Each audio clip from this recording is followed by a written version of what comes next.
그러면 지금부터 이번에 그 연방 그 대법원에서 그 텍사스 소송을 어떻게 다루었는지에 대해서 저희가 공부를 좀 하겠습니다. 한국과 미국은 지금 너무 많이 비슷해졌어요. 어쩌면 뭐 어떤 사람들은 뭐 사실은 뭐 좋은 얘기는 아니지만 한국이 미국의 한 주 같다 이렇게 얘기를 하는데, 우리가 실질적으로 그 미국의 뭐 식민지도 아니고 귀속되어 있는 것도 아니지만은 미국과 한국은 세계에서 얼마 남지 않은 엄청난 수준의 자유민주주의 국가다. 엄청난 수준이라는 것은 기본적으로 우리가 누릴 수 있는 기본권을 다 누릴 수 있는, 최근에는 상황이 바뀌었지만 탄핵 이후에 그렇게 생각하는 사람은 없지만 어쨌든 한국은 자유민주주의 대국이고 바로 그 자유민주주의 때문에 엄청난 번영을 이룬 성공한 나라입니다. 그 점은 미국과 비슷합니다. 후진국이었다가 아주 가난한 나라였다가 그렇게 된 나라는 거의 예가 없기 때문에 한국과 미국은 연결되어 있고 중요합니다. 또 하나는 한국은 기독교적인 가치, 미국의 자유민주주의가 기독교적인 가치를 기반으로 하고 있는데 한국도 그런 면에서 기독교 입국이 이루어져 있는 나라입니다. 그래서 미국과 한국은 운명적으로 태생적으로 유사할 수밖에 없습니다. 미국과 한국은 하지만 법 체계는 굉장히 많이 다릅니다. 그래서 여러분들이 앞으로 미국의 법 체계를 조금만 더 공부를 하신다면 상황을 판단하는 데 도움이 될 것 같습니다. 그래서 제가 지금 이번에 그 텍사스주가 낸 그 소송의 골자를 조금 설명을 해드리면서 왜 이것이 빠르게 기각이 됐는지도 같이 얘기를 좀 해보겠습니다. 이 소송은 앞으로도 역사에 길이 남을 소송입니다. 왜냐하면 이런 종류의 소송이 존재한 적이 없어요. 저는 미국이 건국하고 나서 지금 30년이 넘지 않았습니까? 그 230년이 지나서 미국에서 이런 소송이 일어난 것 자체가 역사적인 사건이라고 보고 있거든요. 그래서 저희가 이 소송을 조금 들여다볼 필요가 있다, 그렇게 봅니다. 이번에 텍사스주가 낸 그 소장의 그 컨텐트, 목차를 한번 보겠습니다. 테이블을 한번 보겠습니다. 일단 보시면 여러분이 알겠지만 일단 소장이 있고요. Bill of Complaint 소장이 있고요. 그 다음에 Nature of the Action, 이 소송의 본질이 있고, 그리고 Jurisdiction and Venue라는 것은, Jurisdiction이라는 것은 어떤 법원에서 다룰 것인가, 연방 법원이 할 것인가, 주 법원이 할 것인가 이런 것이고, Venue라는 것은 구체적으로 뭐 소송을 하게 되는 그 법정지를 말합니다. 어떤 법정인가, 뭐 워싱턴 DC에 있는 법정인가, 이 장소적인 개념이거든요. 그리고 Parties라는 건 당사자를 얘기합니다. 지금은 텍사스주와 그리고 19개 주 정도가 텍사스주와 함께 한다고 했는데 그 주들은 당사자로 들어온 것은 아니고요. 일종의 응원군, 옵저버 같이 우리도 지지한다, 이런 선언입니다. 이 부분은 굉장히 중요합니다. 이번에 그 서울신문에서 나온 그 기사를 한번 보십시오. 이렇게 돼 있지 않습니까? 미국 텍사스주가 대선 무효 소송을 걸었을 때 17개 주가 동참을 했다. 그리고 서울경제 같은 신문은 뭐 트럼프를 싫어하니까 제목에 꼭 이런 걸 다들 읽거든요. 신랏 희망. 이것은 미국 법 체계를 모르기 때문에 쓰는 그런 표현입니다. 지금 한국 언론이나 미국 언론은 너무 상상을 초월하는 그런 기사를 계속 제목을 쓰고 있기 때문에 저는 거의 무시하고 싶지만 일단은 팩트가 들어있기 때문에 제가 이걸 하나 오려왔거든요. 한번 잘 보십시오. 신랏 희망, 이건 일단 좀 무시하시고요. 17개 주가 동참했다. 이때 동참했다는 것은 파티로, 당사자로 동참했다는 것이 아니라 일종의 응원단, 격려단 이 뜻입니다. 그런데 바로 이 17개 주가 동참했다는 것이 무의미한 것이 아니라 굉장히 의미가 있거든요.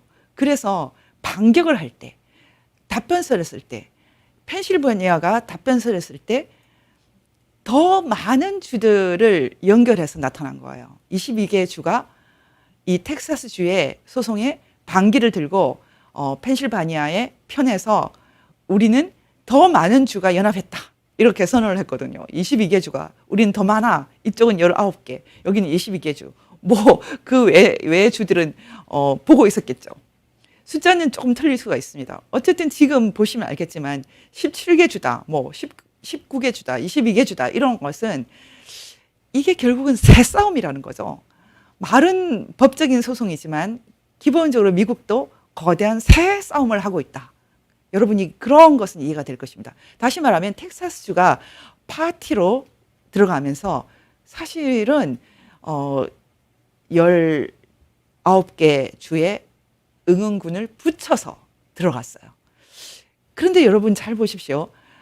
이렇게 엄청난 새싸움을 하고 대법원에 들어가면 대법원이 그것을 덥석 이렇게 받아줄 것 같습니까?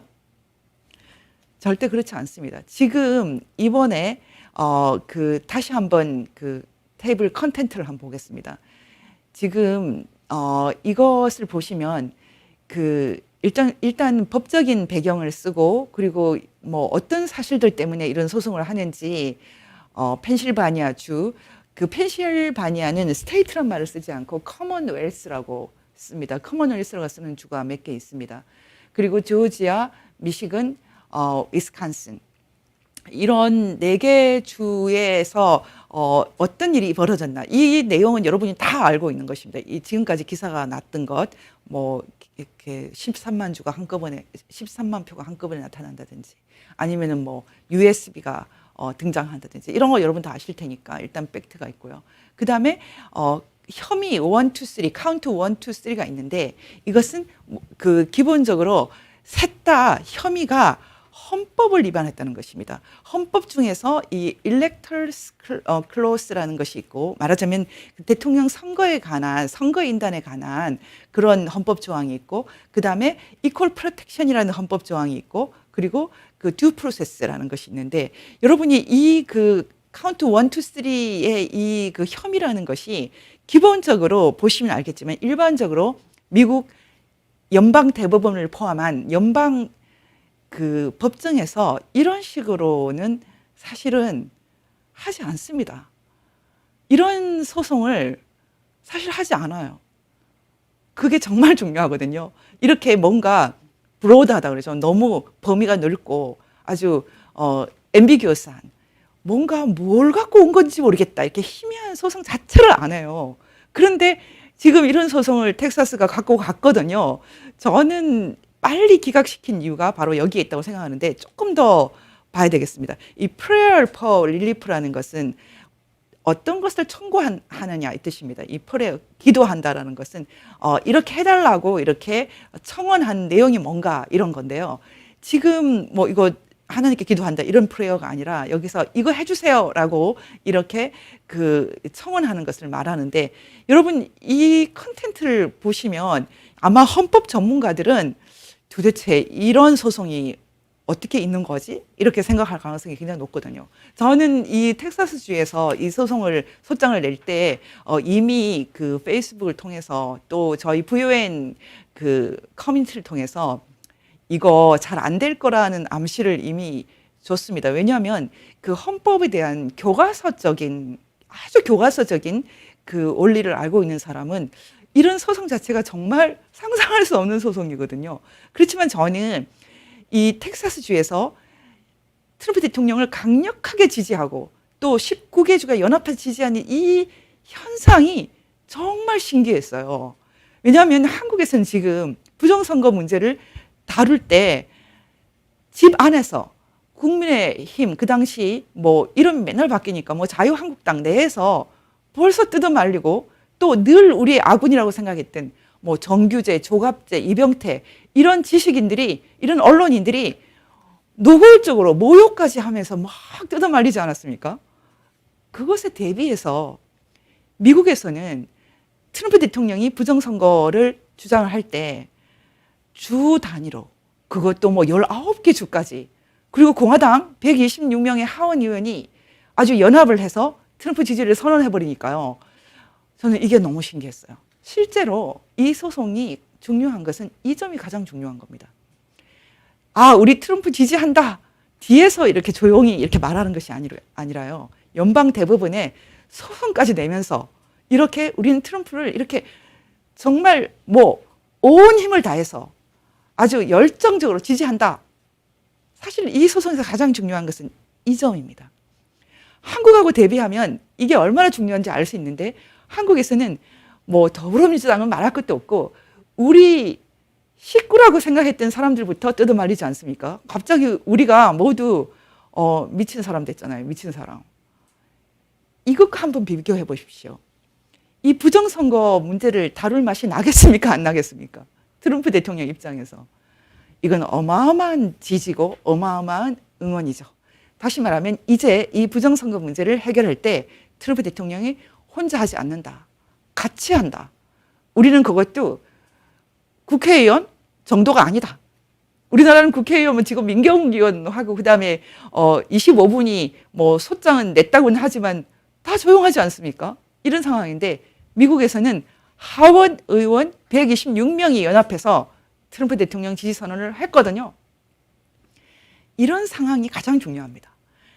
앞으로 부정선거 문제를 해결할 원군이, 지원군이 얼만큼 되는가라는 차원에서 출발부터 우리하고 너무 다르죠.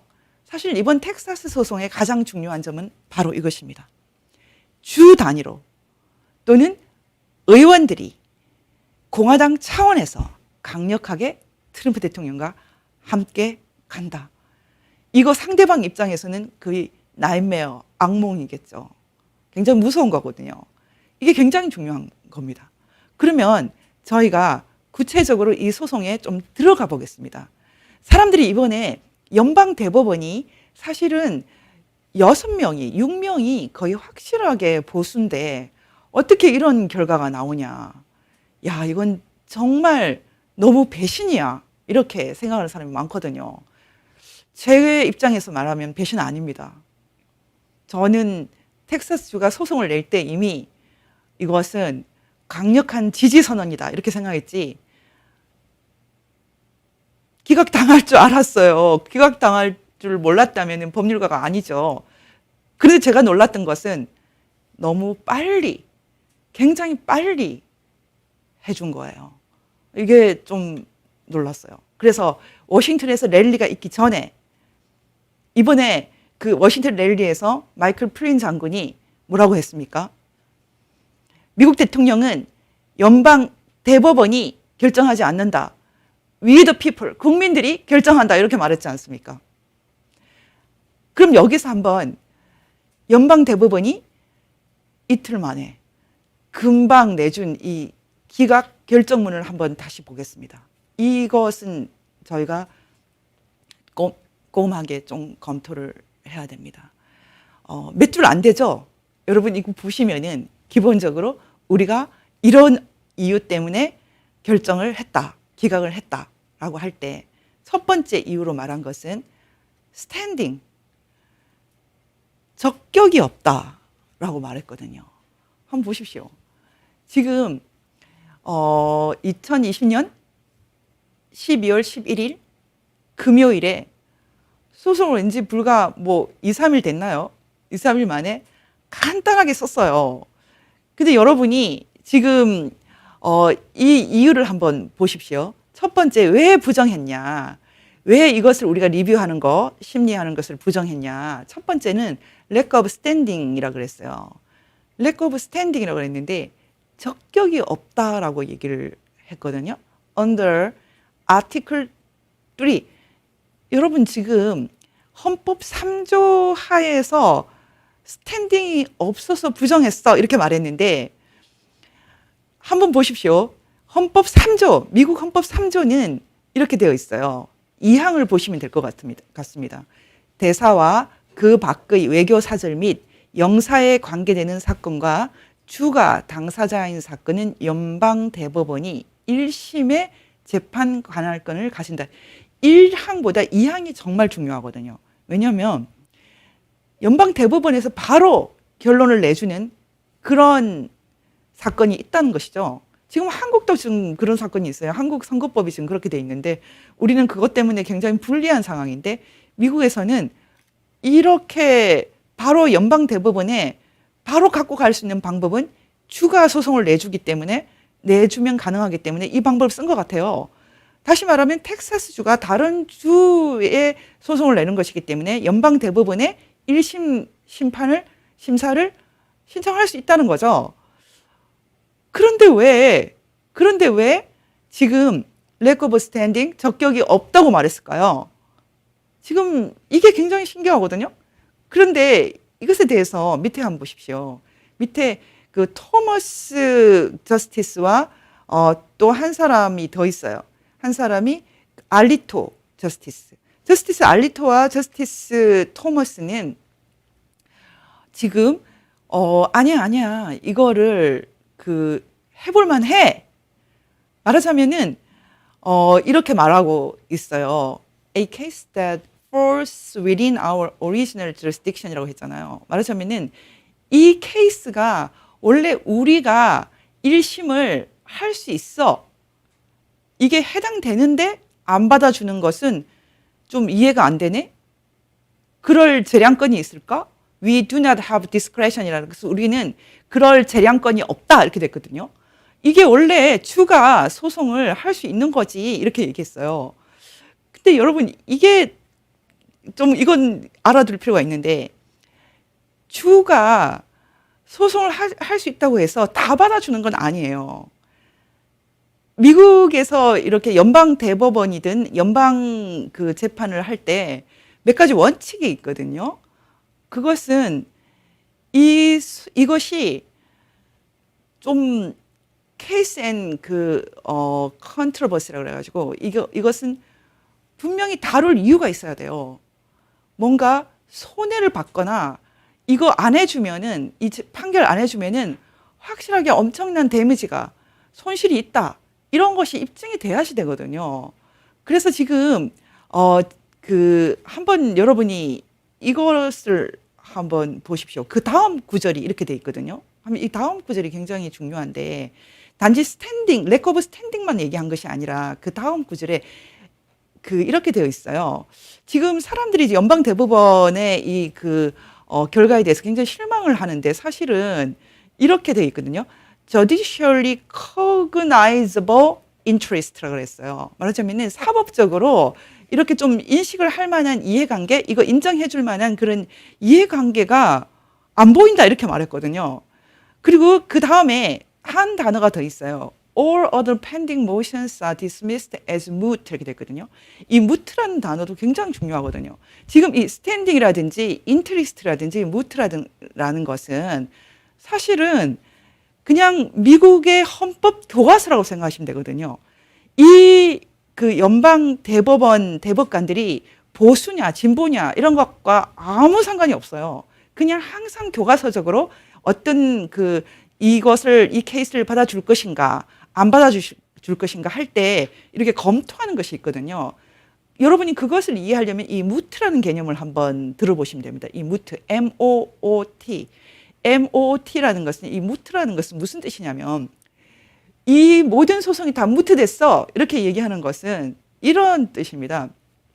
무트란 말이 있고 라이프란 말이 있는데 항상 이제 그 헌법에서 이 두 개념은 좀 짝으로 같이 다니는 개념이에요. 이게 무슨 뜻이냐면 무트라는 것은 어떤 소송을 할 때 after the matter at issue has been resolved 이렇게 됐다는 것은 어떤 사건이 어떤 쟁점이 이미 해결된 후에는 더 이상 소송을 하지 않는다 이렇게 말하는 거예요. 말하자면 이미 문제가 다 해결이 됐고 끝나버린 거다. 시간이 끝나버린 거다. 무효됐다는 것은 그런 의미예요. 말하자면 지금은 선거법이 위반됐다. 선거법이 지금 위반이라고 얘기를 하려면 기본적으로 선거를 치르기 전에 말을 해야지 이미 선거 다 끝났는데 얘기하면 어떡하냐. 좀 이런 개념이에요.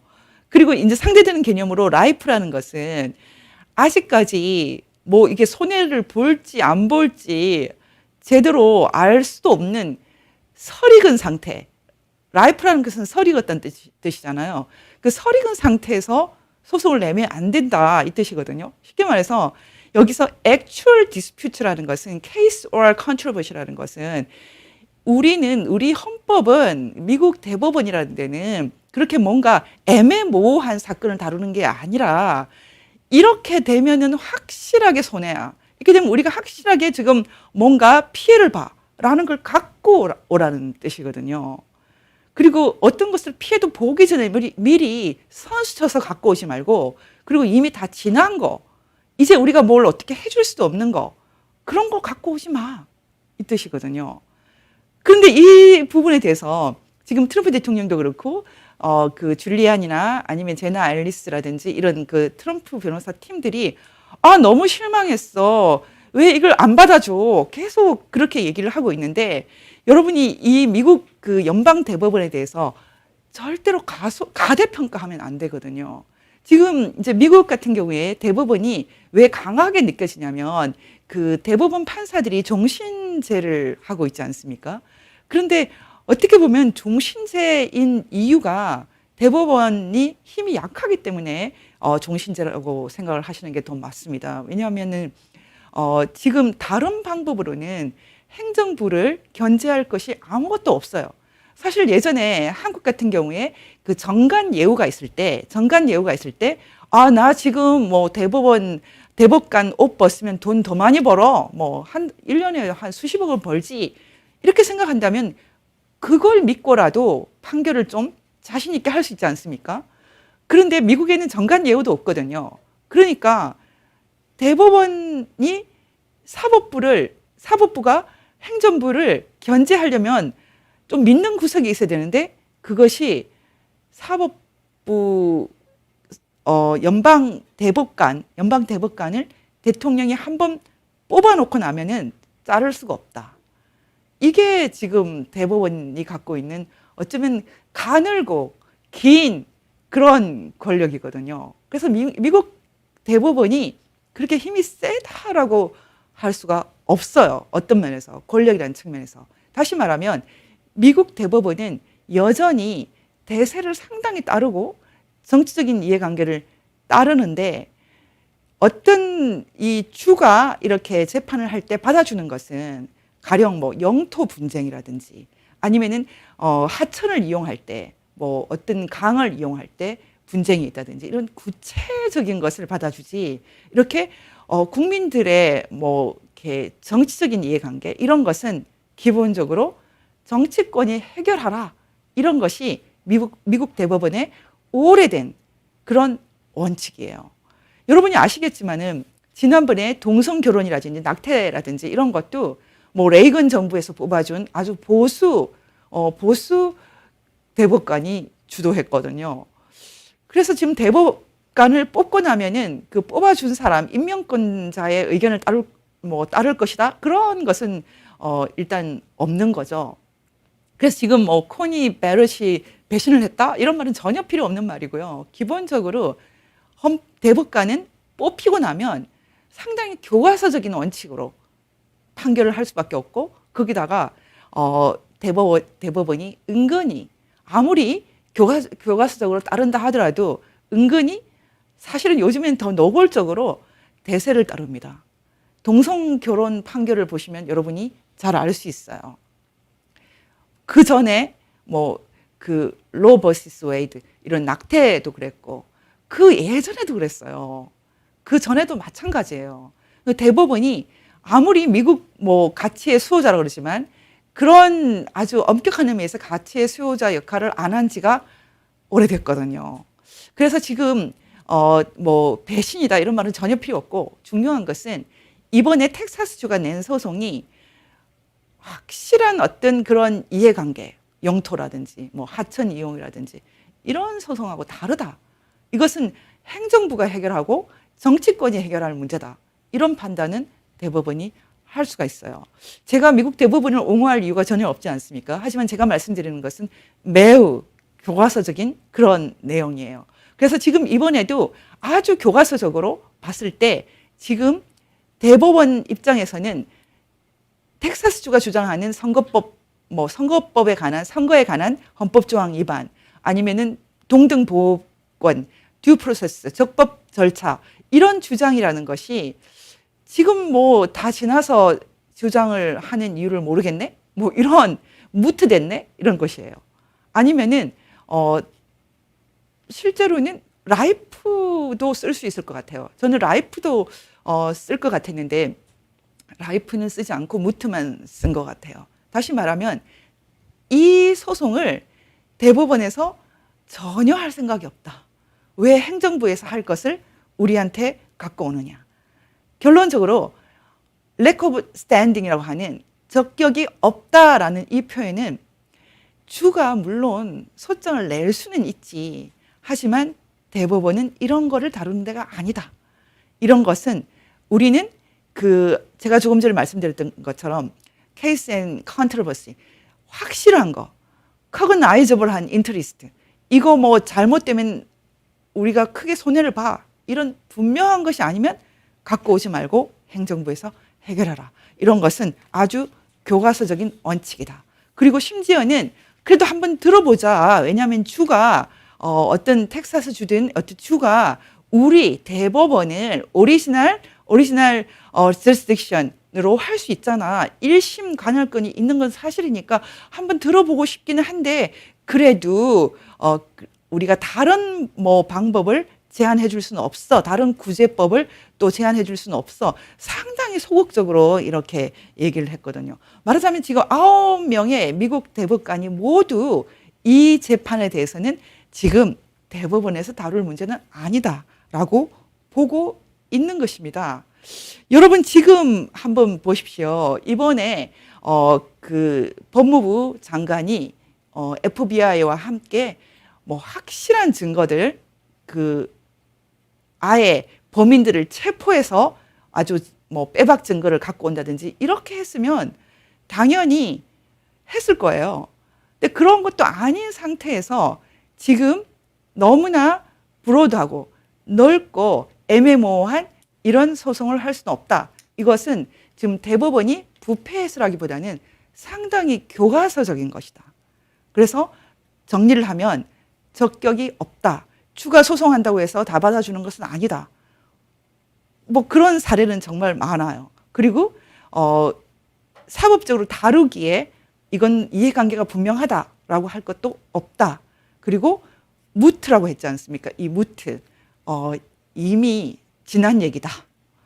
이런 이제 교과서적인 얘기를 했는데 또 하나는 이번에 대통령을 뽑는 이런 소송을 대법원이 갖고 오면 그것은 참 책임을 지기가 어렵습니다. 대법원에서 대통령을 뽑아버리면 그 뒤에 감당을 하기가 굉장히 어렵습니다. 이런 것이 역시 대법원이 내리는 정치적인 판단인데요.